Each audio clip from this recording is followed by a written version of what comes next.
chapter 5, sloka 13.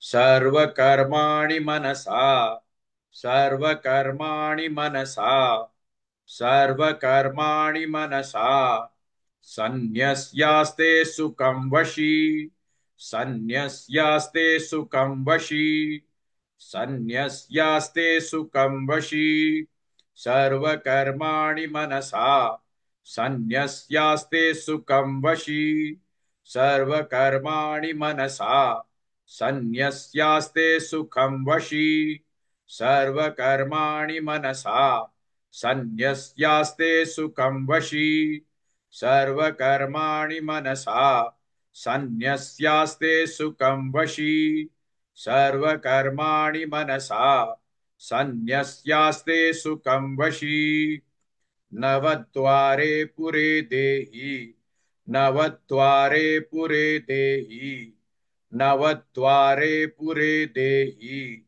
नैव कुर्वन्न कारयन् नैव कुर्वन्न कारयन् नैव कुर्वन्न कारयन् नवद्वारे पुरे देहि नैव कुर्वन्न कारयन् नवद्वारे पुरे देहि नैव कुर्वन्न कारयन् नवद्वारे पुरे देहि नैव कुर्वन्न कारयन् नवद्वारे पुरे देहि नैव कुर्वन्न कारयन् नवद्वारे पुरे देहि नैव कुर्वन्न कारयन् सर्वकर्माणि मनसा सन्न्यस्यास्ते सुखं वशी नवद्वारे पुरे देहि नैव कुर्वन्न कारयन्.